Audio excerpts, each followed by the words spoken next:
पहले मोदी जी की बात कर लेते हैं। वे चीन और भारत की बराबर की भागीदारी की बात कर रहे थे।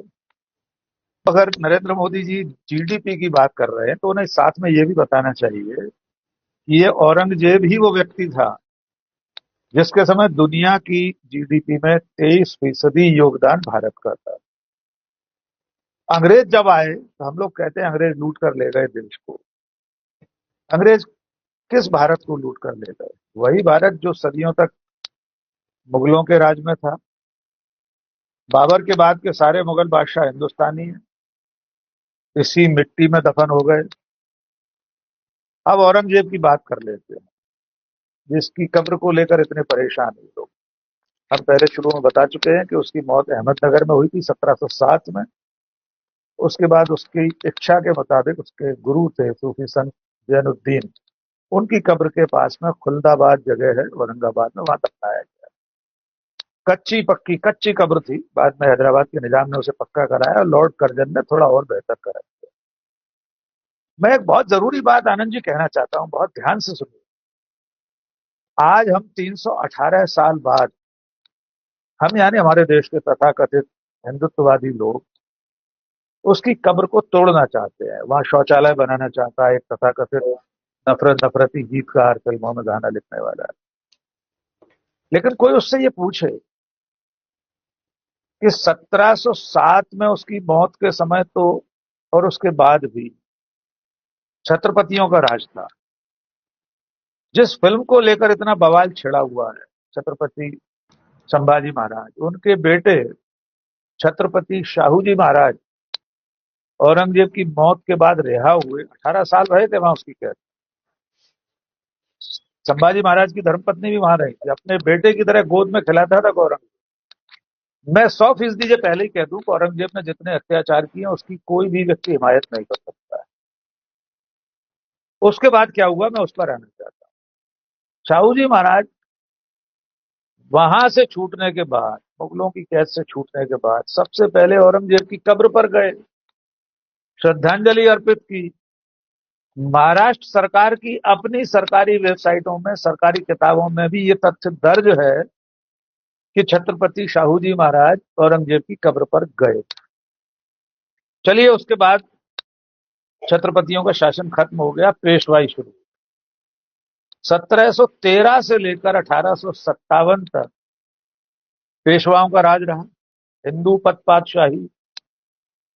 एक भी पेशवा को होश नहीं आया कि औरंगजेब की कब्र को मिटा दिया जाए। एक भी पेशवा ने औरंगजेब की कब्र को नष्ट करने, हटाने का आह्वान नहीं किया। ऐसा कोई प्रमाण नहीं मिलता। उसके बाद देश आजाद हो गया। चलिए, 1857 से 1947 तक देश आजादी की लड़ाई में लगा रहा। 1925 में राष्ट्रीय स्वयंसेवक संघ बन गया। 1925 से लेकर अब तक संघ को भी होश नहीं आया कि औरंगजेब की कब्र हटा दी जाए। 1947 से लेकर अब तक न जाने कितने गैर कांग्रेसी प्रधानमंत्री हो लिए।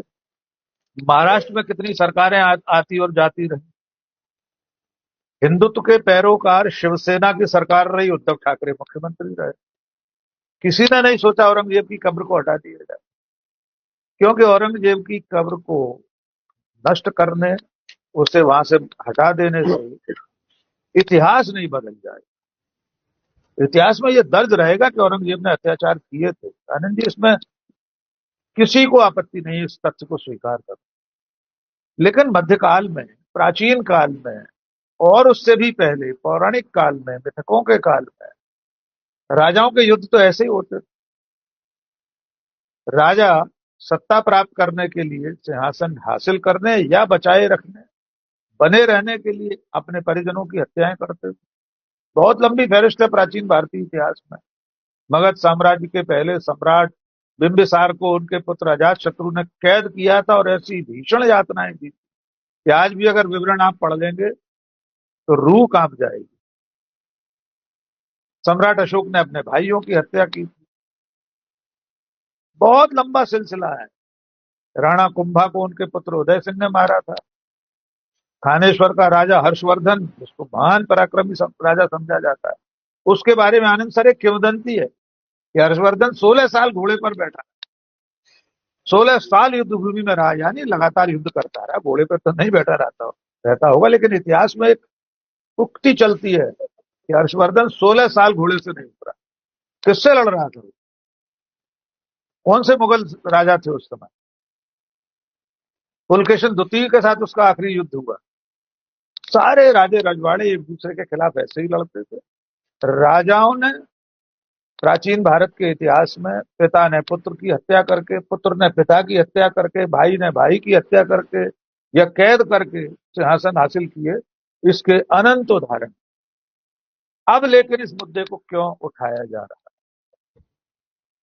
पहली बात तो यह है कि एक फिल्म को देखकर, जिस फिल्म के डिस्क्लेमर में, इसकी उद्घोषणा में लिखा रहता है कि ये पूरी तरह सच नहीं है, कोई दावा नहीं करता, कोई फिल्म नहीं, इमरजेंसी हो, 72 हूरें हो, कोई भी फिल्म हो, कश्मीर फाइल हो, फिल्म के बारे में तो यही कहा जाता है।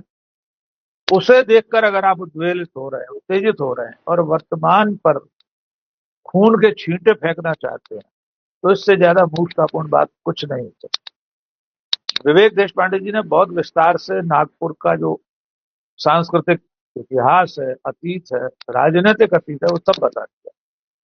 ये बिल्कुल सही बात है कि जहां पर हेडगेवार मंदिर है, गुरु गोलवलकर की समाधि है, हेडगेवार की समाधि है। यद्यपि विवेक जी एक बात और जोड़ दी, 11 साल होने वाले हैं नरेंद्र मोदी को प्रधानमंत्री बनने हुए। आनंद सर, आज तक नरेंद्र मोदी प्रधानमंत्री बनने के बाद संघ मुख्यालय नहीं गए हैं।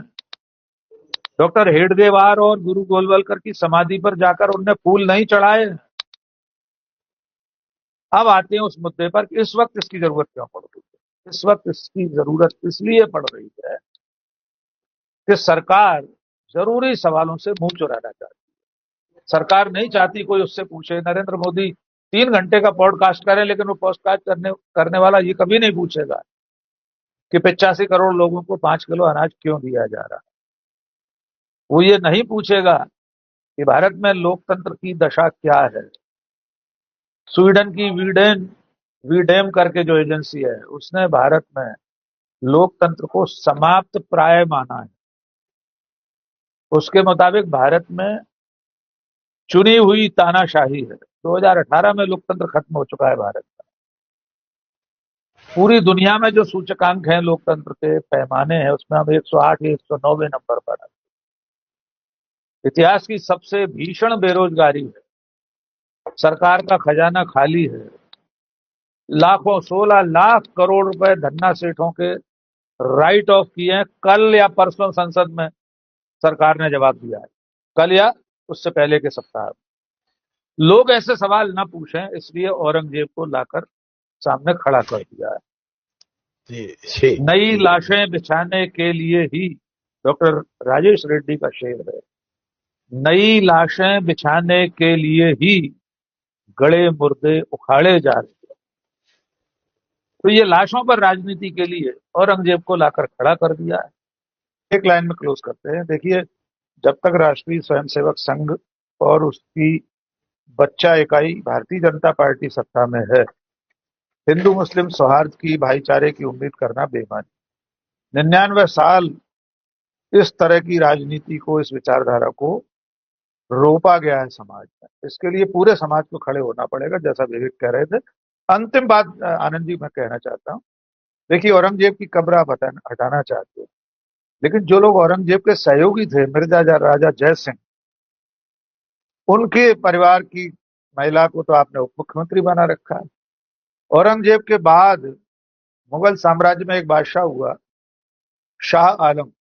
1784 में इसी पेशवाई के एक सिपह सालार महादजी सिंधिया ने 2 बार शाह आलम को उसकी गद्दी पर वापस बिठवाया। 1784 में अफरा-सियाब खां उसका वजीर था, वो परेशान कर रहा था। ग्वालियर से रवाना हुए महादजी सिंधिया, उसका खात्मा किया, शाह आलम को गद्दी दिलवाई। 4 साल बाद फिर एक बार विद्रोह हुआ। एक रोहिल्ला सरदार था गुलाम कादिर, उसने शाह आलम की आंखें निकाल ली, उसको मार भगाया। महादजी सिंधिया फिर पहुंचे, शाह आलम को दोबारा गद्दी पर बिठवाया। गुलाम कादर मेरठ में गिरफ्तार हुआ, वहां से दिल्ली लाया गया। शाह आलम ने उसकी आंखें निकलवा दी, बाद में उसका सिर कलम कर दिया।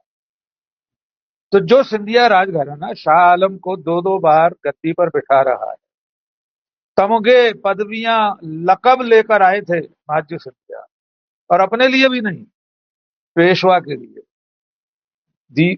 वकीले मुतलक, वकीले मुतलक पेशवा के लिए पदवी लेकर आए। शाह आलम ने उन्हें दी थी, महाजी ने कहा कि नहीं, मैं तो नौकर हूं उनका, पेशवा का, उनको दे दो साहब।